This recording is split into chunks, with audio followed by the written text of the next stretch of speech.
Welcome back. तो अगर आपने लास्ट व्लॉग देखा होगा तो मैंने बोला था कि इस बार हमारी जर्नी यहाँ से हम बाई रोड नागपुर के लिए जा रहे हैं और बीच में पड़ता है जबलपुर और जबलपुर से ही 8 से 9 किलोमीटर दूर है मैहर माता का मंदिर। तो इस बार हमारा भी बुलावा आ ही गया क्योंकि और कई बार हम लोग इस रूट से गए हैं बट जा नहीं पाए। कहते हैं ना कि जब तक माता बुलाती नहीं आप कोशिश कितनी भी कर लो नहीं जा पाओगे। तो ये देखिए यहाँ से शुरू होता है माता रानी का धाम और वो उस पहाड़ी पे हमें जाना है। तो यहाँ पे टोल टैक्स वगैरह पार करके तो यहाँ पे ना आप जैसे ही जाओगे ना तो जबलपुर से ऐसे एक रोड जाता है, जैसे ही टर्न होगे ना यहाँ पे ऐसे जो शॉप वाले लोग रहते हैं ना वो ऐसे मतलब नज़र गड़ाए बैठे रहते हैं और वो आपको फॉलो करते हुए लेके जाएंगे। तो ये देखिए हमने ये उन्हीं की शॉप से तो एक हमें भी मिल गए और वो खुद ब खुद ही रास्ता बताने लगते हैं और आपको लेके जाएंगे, ऐसा फील करवाते हैं कि हम आपको लेके जा रहे हैं, गाइड कर रहे हैं एंड ऑल। फिर वो अपनी शॉप से रिक्वेस्ट करेंगे आपको सामान खरीदने का। तो हमने भी वहाँ से फिर माता की चुन्नी और जो भी चढ़ावे का सामान होता है ले लिया क्योंकि फर्स्ट टाइम था, हमें आइडिया था नहीं, कुछ भी आइडिया नहीं था कैसे जाना है, क्या कहाँ, कुछ भी नहीं और ना ही हमने किसी से पूछा। तो इसीलिए फिर उन्हीं की शॉप से हमने लिया और जैसे जैसे लोगों से पूछते गए और ये देखिए फॉलो करते गए। तो पहले हम लगे थे लाइन में बाई रोपवे जाने के लिए। तो रोपवे में इतनी ज़्यादा मतलब लंबी लाइन थी कि उसके लिए हमें 1.5 से 2 घंटे वेट करना पड़ता।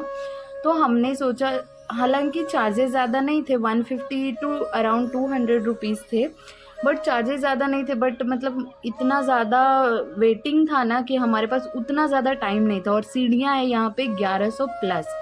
तो हमने डिसाइड किया कि हम सीढ़ियाँ चढ़ के ही माता रानी का दर्शन करेंगे, अगर आए हैं तो प्रॉपर दर्शन करेंगे, धोखाधड़ी नहीं करेंगे। तो हमने डिसाइड किया कि हम सीढ़ी से ही जाएंगे, रोपवे क्विट कर दिया क्योंकि इतनी लंबी लाइन थी और हमारे पास टाइम था नहीं। नेक्स्ट डे मंडे था और सबको अपना अपना जॉब पे वापस जाना था, ड्यूटी उनकी स्टार्ट, छुट्टी आज की लास्ट थी तो हमें अपने अपने घर भी पहुंचना था कल मॉर्निंग तक। तो हमने सीढ़ियाँ शुरू कर दी चढ़ना और मतलब बहुत अनी ने भी, यहाँ पे सबसे अच्छी बात थी ना कि अनी ने बहुत सपोर्ट किया, वो खुद चढ़ के गया मोस्ट ऑफ द टाइम। कई बार हमने गोद में भी लिया उसको बट वो उसने भी सपोर्ट किया। तो एक सबसे इम्पॉर्टेंट बात आप हमेशा याद रखिए, जो हम गए ना वो हमारे साथ जो हुआ यहाँ पे वो मैं आगे शेयर करती हूँ क्या क्या हुआ। तो इस तरह से सीढ़ियाँ काफ़ी ऐसे राउंड एंड राउंड सीढ़ियाँ काफ़ी कंफर्टेबल है, चढ़ने में कोई इशू नहीं होता है। तो अगर आप यहाँ पे जा रहे हैं ना तो या तो आप अर्ली मॉर्निंग जाइए ताकि आपका 10 से 11 बजे तक दर्शन खत्म होके आप वापस आ जाए नीचे, नहीं तो आप फिर इवनिंग में आफ्टर लंच जाइए, मतलब 1-2 बजे के बाद आप सीढ़ियाँ चढ़ना शुरू करिए क्योंकि यहाँ पे बीच में 3-4 घंटे का जो टाइम होता है ना, 11 बजे से लेके 2 बजे का जो टाइम होता है ना, वो यहाँ पे शटर डाउन हो जाता है, माता का मंदिर बंद कर दिया जाता है, कुछ पूजा अर्चना वगैरह होती है। क्योंकि हम बहुत देर लाइन में खड़े रहे थे, यहाँ तक तो हमें कोई प्रॉब्लम नहीं हुई, बहुत अच्छे से और फटाफट से हम पहुंच गए। उसके बाद देखिए कितना रश है, लाइन रहती है और यहाँ जो भी लोग रहते हैं ना कुछ भी नहीं आपको बताते कि कब लाइन खुलेगी क्या, मतलब जो यहाँ का ये है ना, मतलब देख रेख जो बोलते हैं ना, ट्रस्ट टाइप का जो भी लोग देख रेख करते हैं, दे आर वेरी वेरी मतलब पुअर, बहुत गंदा है। तो वो मैं आपको बोलूँगी, अगर आप किसी से भी सवाल पूछो ना कोई आंसर ही नहीं करता कब माता का मंदिर खुलता है, क्या टाइमिंग है वगैरह। तो जो मैंने नोटिस की वो आपको बताइए। और यहाँ से देखिए लोग ऐसे भाग भाग के जाते हैं, हम जैसे बेवकूफ़ों की तरह लाइन में खड़े और लोग देखिए कैसे एक दूसरे के ऊपर या फिर साइड से ऐसे भाग के लाइन तोड़ के ऐसे चढ़ रहे होते हैं और कोई उनको कुछ भी यहाँ पे बोलने वाला नहीं होता है। कोई मतलब आप किसी को कुछ कह ही नहीं सकते हो। और माता के मंदिर में मेरे को समझ में नहीं आता कि लोगों में पेशेंस ही नहीं रहता कि हम दर्शन के लिए थोड़ा देर वेट कर ले, वो ऐसा लगता है आपके सर के ऊपर से चढ़ के चले जाएंगे। तो ये बहुत ही मतलब बेकार एक्सपीरियंस था। तो उसके बाद फिर हम किसी तरह तो 2-3 घंटे वहीं पे हमको वो लग गया। तो आप अगर जा रहे हैं ना तो दोपहर के टाइम में मत जाना, अर्ली मॉर्निंग या फिर इवनिंग में जाओ। फिर ये देखिए ऊपर हम पहुंच गए, माता का मंदिर है। दूसरा साइड जो आप लाइन देख रहे हैं, एक हम सीधे जा रहे हैं और एक अपोजिट साइड में जो लाइन दिखाया वो रोपवे से जो लोग आते हैं ना वहाँ से उनकी लाइन शुरू होती है, वो रोपवे से आ जाते हैं, फिर वहाँ पे उनकी लाइन लगती है और हम सीढ़ियों से नीचे आए। तो मतलब उसके बाद फिर यहाँ से काफ़ी अच्छा था, यहाँ से भीड़ भाड़ थी बट उतना धक्का मुक्की नहीं था। जैसा कि नीचे था, क्योंकि माता का मंदिर बंद हो गया था बीच में और ये लोग टाइम भी नहीं बताते। ये देखिए माता का सुंदर सा मंदिर दिख रहा है। तो काफ़ी सारे गेट्स हैं, तो वो हर बार चेंज होते रहता है, तो वो मैं नहीं बताऊंगी आपको कि क्या कहाँ से कैसे। तो ये देखिए नीचे हम मेन गेट पे माता का पहुंच गए हैं। ये देखिए बस यहाँ से हमें अंदर जाना है और माता के दर्शन होते। तो वहाँ कैमरा अलाउड नहीं था, तो मैं लेके नहीं गई थी। फिर दर्शन वगैरह तो हमारे बहुत अच्छे हुए, पूजा पाठ वगैरह किया वहाँ हमने, और ये देखिए वापस आ गए। तो वापस आते टाइम आपको रास्ता बिल्कुल खाली खाली दिखेगा, कोई भीड़ भाड़ नहीं रहता है। और उसके बाद दर्शन तो बहुत अच्छे हुए माता रानी के। और ये देखिए ये रोपवे से इस तरह से साइड से जाता है। तो हमने कोशिश तो की।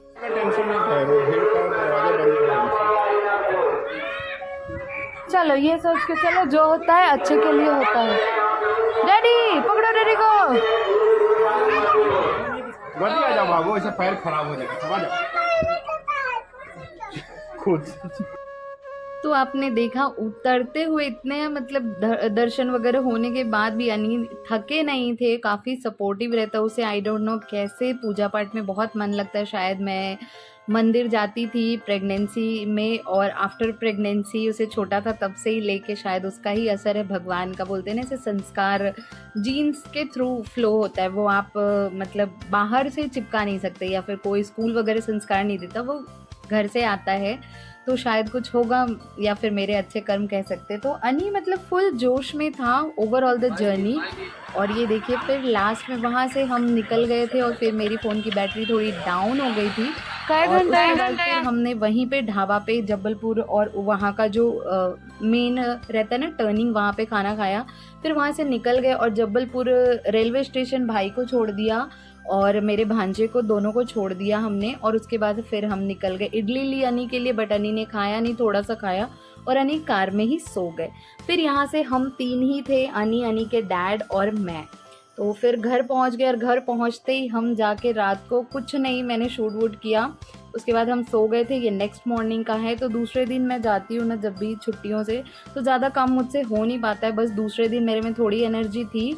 अनी के डैड ड्यूटी चले गए थे, बट अनी घर पे थे, तो मेरे से जितना काम हुआ मैंने किया। लाइक ये डस्टिंग, किचन क्लीनिंग पहले ज़रूरी है, और बेडरूम जहाँ हम सोते हैं वो काम मैं फर्स्ट करती हूँ। बाकी का ये देखिए कितना सारा, और बाकी का मैं धीरे धीरे करके निपटाती हूँ। तो आई होप ये व्लॉग आप लोगों को अच्छा लगा होगा। और अगर चैनल पे नए हैं देन प्लीज़ सब्सक्राइब करिएगा, और ब्लॉग अच्छा लगा हो देन प्लीज़ लाइक करिए, शेयर करिए एंड चैनल को सब्सक्राइब करिए। So thanks for watching, take care, bye bye.